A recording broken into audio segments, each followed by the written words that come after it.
आपने मीठा सोडा लेना है, एक छलनी में डालना। तो इस तरह से आपने इसको थोड़ी फासले पे इस तरह से आपने इसको बिखेरना है, इस तरह से स्प्रिंकलिंग करना है। ये देखें, ये इस तरह से सारी जगहों पे ऊपर और नीचे इसको आपने इस तरह से जी, इस तरह से आप इसको साफ करें और महंगे महंगे क्लीनरों से जान छुड़ाएं और घर में पड़ी चीजों से आप फायदा उठाएं।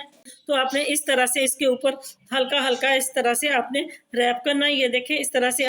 अस्सलाम वालेकुम, कैसे मेरे बहन भाई खैरियत से? अल्हम्दुलिल्लाह जी, हम भी खैरियत से। आज हम आपकी खिदमत में फिर हाज़िर हुए, जैसे हम हर रोज़ हाज़िर होते हैं नए जुगाड़ और टिप्स के साथ। कि जैसे कि ये आपको सामने नज़र आ रही है, काली मिर्चें पड़ी हुई हैं। तो हमने आजकल सर्दियों का मौसम है, हम सूप वगैरह बनाते हैं जो चाइनीज़ खाने होते हैं जिसमें काली मिर्च ज़्यादा इस्तेमाल होती है। तो हमने इसका पता नहीं चलता, बाज़ार से लेके आते हैं कि काली मिर्च असली वाली कौन है, तो इसमें मिलावट कैसी वाली कौन सी है। तो आपने करना क्या, इस तरह से आपने काली मिर्च लेनी है, उसको इस तरह से आपने चेक करना। जिसको आप इस तरह से तोड़ेंगे हाथ से, ये टूटेगी नहीं। और देखें ये कितनी सख्त है, ये काली मिर्च है, असली है। और बाज़ औक़ात इसमें बहुत ज़्यादा मिलावट होती है, क्योंकि मैं तो थोक वालों से, जो होल सेल वाले होते हैं ना, उनसे ग्रोसरी वगैरह लेके आती हूँ। उसमें मिलावट कम ही नज़र आती है, लेकिन ये देखिए फिर भी होती है मिलावट इसमें। तो जो इस तरह से टूट जाती है, जिसकी ऊपर से छिलका उतर जाता है, तो वो उसमें मिलावट होती है। लेकिन अल्हम्दुलिल्लाह इसमें कोई भी मिलावट वाला दाना एक भी नहीं निकला कि मैं आपको दिखा सकूं।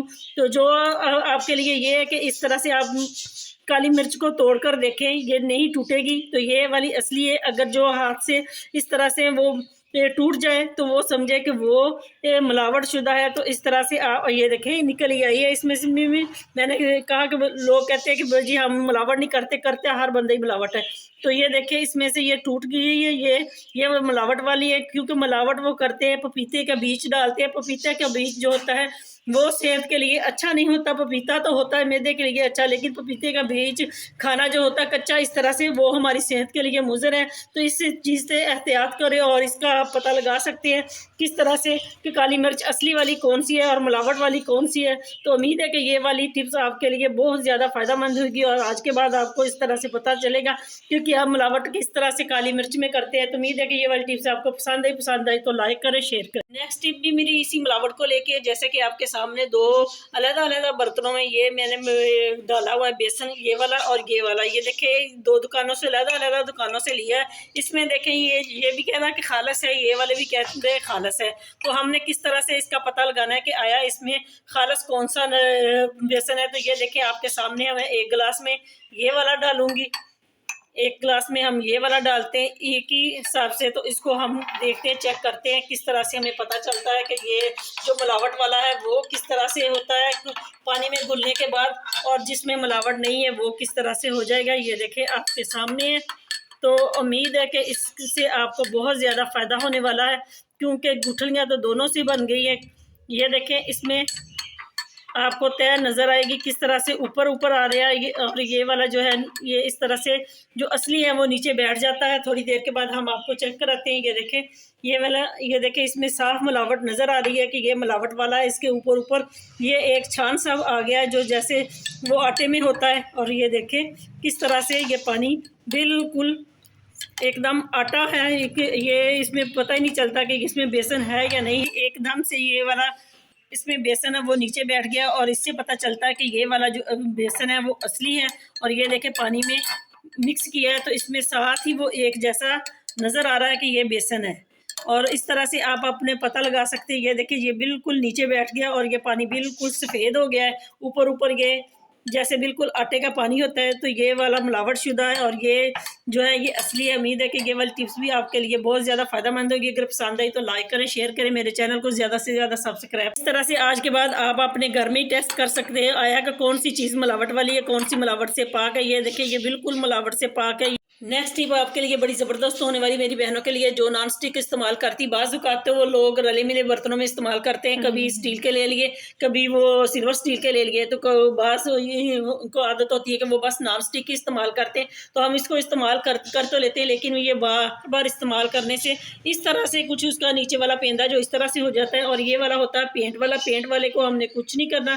तो आए हमको दिखाते हैं कि किस तरह से हम ये वाला अपना जो फ्राई पैन का नीचे वाला हिस्सा है ये इसमें वो ऑयल वगैरह लगता है तो वो इस तरह से काला हो जाता है। तो हमने इसको किस तरह से साफ़ करना, तो आपने करना क्या है, हार्पिक लेना है जैसे कि हमारे घर में होता है वॉशरूम के लिए, लेकिन आप एक अलहदा से रखें। ये जैसे मैंने एक अलहदा से लेके रखा हुआ किचन के लिए, किचन की चीज़ों के लिए। तो आपने इस तरह से इसके ऊपर हल्का हल्का इस तरह से आपने रैप करना है। ये देखें, इस तरह से आपने लगाने के बाद थोड़ा सा इसको किसी चीज़ से आप इसको इस तरह से लगाएंगे। इस तरह से आपने इसके ऊपर हार्पिक लगाने के बाद थोड़ा सा आपने, क्योंकि ये ज़्यादा वाली जगह है, थोड़ी नहीं है, तो इसको आपने इस तरह से हल्के हाथों से सारे के ऊपर अप्लाई कर देना है। ये बस इसके ऊपर इस तरह से आपने अप्लाई कर देना। अप्लाई करने के बाद आपने इसको 10 मिनट के लिए छोड़ना है।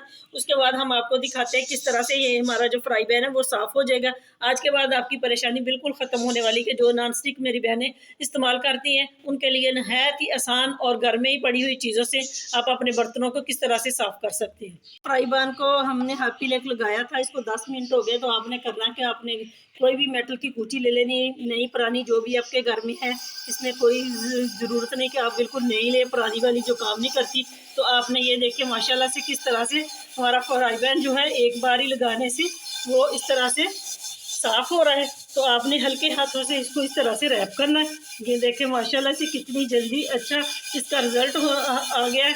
तो आपने इसको इसके ऊपर ही अप्लाई करना है, जहाँ पे पेंट लगा हुआ है इस पर आपने बिल्कुल नहीं लगाना, क्योंकि जो पेंट होता है वो उतर जाता है, फिर वो इस तरह का बर्तन नहीं रहता, जैसा होता है ख़राब हो जाता है, उसकी खूबसूरती जो है वो ख़राब हो जाती है। तो इस तरह से हम आपको अभी वॉश करके दिखाते हैं किस तरह से हमारा फ्राई पैन जो है वो चमक गया। ये देखें, बिल्कुल इसको हम 1 से 2 मिनट और रैप करेंगे तो ये बिल्कुल साफ़ हो जाएगा। तो ये देखें जी कितनी अच्छी तरीके से जो हमारा फ्राई पैन के बैक है ना वो कितनी अच्छी तरीके से साफ़ हो गई है। तो अभी हम आपको वॉश करके दिखाते हैं। तो मेरी बहनों, आज के बाद परेशान नहीं होना आपने बिल्कुल भी। इसी तरह आपने हार्पिक लगाना और मेटल की कूची से आपने इसको थोड़ा सा रैप करना, तो आपके बर्तन जो है वो बिल्कुल साफ़ हो जाएंगे। अभी हम आपको वॉश करके इसका रिज़ल्ट दिखाते हैं। जी हमारा फ्राई पैन कितनी अच्छी तरीके से साफ़ हो गया। आज के बाद आपने भी इसी तरह अपने बर्तनों को साफ़ करना है।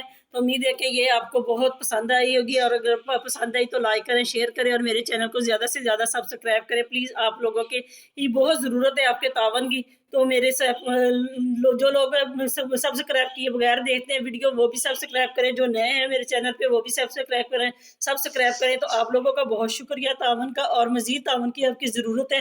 तो इस तरह से आप अपने बर्तन हैं जो साफ़ करें नीट एंड क्लीन। तो उम्मीद है कि ये वाली टिप्स आपको बहुत ज़्यादा फ़ायदा देगी। आपको पसंद आई तो लाइक ज़रूर करें। अब नेक्स्ट टिप आपके लिए चाय के रिलेटेड से, कि जैसे कि हम चाय, सर्दियाँ आ गई हैं तो हम चाय दिन में 2 मरतबा भी 3 मरतबा भी, बाज़ औक़ात हमें बहुत ज़्यादा मरतबा 3 से 4 मरतबा चाय बनानी पड़ती है। तो इसमें हम हर बार इलायची डालते हैं। तो इस तरह से इलायचियाँ भी बहुत ज़्यादा महंगी है, तो हम किस तरह से अपनी इलायची को भी कम इस्तेमाल करें और अपनी बचत भी करें। किस तरह से हमने करना कि इस तरह से इलायची ले लेनी, उसको हमने इस तरह से इसके बीज निकाल लें और खोल लें, और इसको हमने इस तरह से चाय में ऐड कर देना। इस तरह से तोड़कर बेशक आप इसको ग्राइंड कर लें। ग्राइंड करने के बाद भी आप 1 चुटकी इसमें डाल सकते हैं सारी पत्ती में। तो इस तरह से जब भी आप पत्ती लाएं तो उसमें आपने इस तरह से 3 से 4 जो है इलायचियाँ वो आपने डाल देनी है, क्योंकि इलायची बहुत ज़्यादा महंगी है। तो इसमें सारे में आपने इस तरह से इसको मिक्स कर देनी। आप जब भी ये चाय बनाएंगे तो आपको हर बार इलायची डालने की ज़रूरत नहीं है, क्योंकि इसमें से इतनी खुशबू आएगी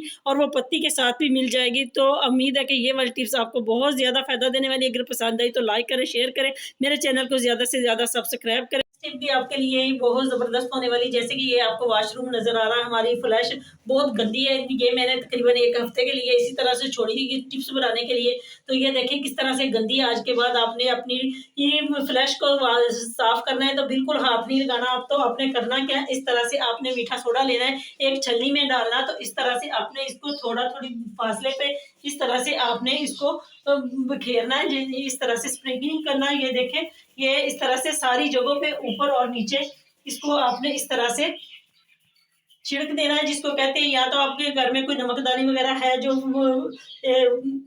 रफ है जिसको आप ने छोड़ दिया तो आप उसमें भी डाल के कर सकते हैं। अगर नहीं है तो आप मेरी तरह छन्नी में डालकर कर सकते हैं। तो फिर आपने टॉयलेट रोल लेना है, टिश्यू। तो इस तरह से आपने इसके ऊपर रखने हैं थोड़े थोड़े फासले पे, इस तरह से जैसे मैं रख रही हूँ। तो इस तरह से आपने ये सिर्फ इसके ऊपर अप्लाई करने हैं। आज के बाद आपने बिल्कुल हाथ नहीं लगाना अपने वॉशरूम को बगैर हाथ लगाए आपने इसी तरह से अपना वॉशरूम साफ करना, जैसे मैं करके आपको दिखा रही हूँ। तो ये देखें, बाज़ औक़ात हमारे बहुत बच्चे बाहर से लाए बहुत गंदे पाँव लेके आते हैं, जिससे हमारे वॉशरूम की जो होती है वो बिल्कुल मार पड़ जाता है। तो इस तरह से आपने करना है। इसके बीच में भी आपने इस तरह से टिश्यू पेपर रख देने, ये देखें। और ऊपर भी अपने टॉयलेट पेपर सारी फ्लैश के ऊपर इस तरह से रख देने, जैसे कि हमें अप्लाई कर देने, बिछा देने जिसको कहते हैं। तो फिर आपने करना क्या, कोई महंगे क्लीनर लेने की ज़रूरत नहीं। इस तरह से कोई भी आप ब्लीच वगैरह जो आम बाज़ार में मिलती है वो ले लेनी। इसको आप चाहें तो इसके ऊपर आप शावर वाला लगा सकते हैं। अगर नहीं है आपके पास तो आप इस तरह से मेरी तरह इसके ऊपर इस तरह से थोड़ा थोड़े फासले पे इसको छिड़क सकते हो, क्योंकि मैं आपके लिए दिखा रही हूँ। क्योंकि मेरे पास शावर भी है, बाज़ बहनों के पास नहीं होता, तो वो कहते हैं कि हम किस तरह से इसके ऊपर अप्लाई करें। तो आपने इस तरह से इसके ऊपर अप्लाई कर देना, ये देखें। तो हम आपको दिखाते हैं 10 मिनट के बाद किस तरह से आपने इसको साफ करना है। तो ये देखें जी, हमें 10 से 15 मिनट हो गए। इसके ऊपर हमने बेकिंग सोडा और ब्लीच लगाया, तो बगैर ब्रश लगाए, बगैर झाड़ू के लगाए, बगैर इसके ऊपर मेहनत की है, हम आपको इसी तरह वॉश करके दिखाते हैं किस तरह से इसका रिजल्ट है। और आज के बाद आपने भी इसी तरह से अपना वॉशरूम जो है वो साफ करना है। ये देखें जी, इसी तरह जो टिश्यू पेपर है ये बेशक इसके अंदर चले जाए, इसका कोई खतरा नहीं, क्योंकि ये बिल्कुल एकदम गल सड़ जाते हैं। तो इसी तरह से आपने आज के बाद अपना जो फ्लश है इसको इसी तरह से साफ करना, और अपने कमोड जो है उनको भी आप इसी तरह से साफ कर सकते हैं। ये रिजल्ट आपके सामने है, बगैर किसी चीज़ के हमने हाथ लगाए इसको साफ किया अपने फ्लैश को। तो उम्मीद है कि ये वाली चीज़ आपको बहुत ज़्यादा फायदा देने वाली। और इसको देखें एकदम से कितना नीट और क्लीन हमारी फ्लैश हो गई है। तो उम्मीद है कि ये वाली चीज़ आपके लिए बहुत ज़्यादा फायदेमंद है। अगर आपको पसंद आई तो लाइक करें, शेयर करें और मेरे चैनल को ज़्यादा से ज़्यादा सब्सक्राइब करें। ये देखें जी, इस तरह से आप इसको साफ करें और महंगे महंगे क्लीनरों से जान छुड़ाएं और घर में पड़ी चीज़ों से आप फायदा उठाएं। तो आपके सामने है, तो आज के बाद आपने बिल्कुल घबराना नहीं और घर में पड़ी चीज़ों से अपने जो फ्लैश वगैरह वॉशरूम को अपने साफ करना है। तो उम्मीद है कि ये वाली टिप्स आपको पसंद आई तो लाइक करें, शेयर करें, मेरे चैनल को ज़्यादा से ज़्यादा सब्सक्राइब करें। मिलते हैं नेक्स्ट वीडियो में, तब तक के लिए अल्लाह हाफिज़।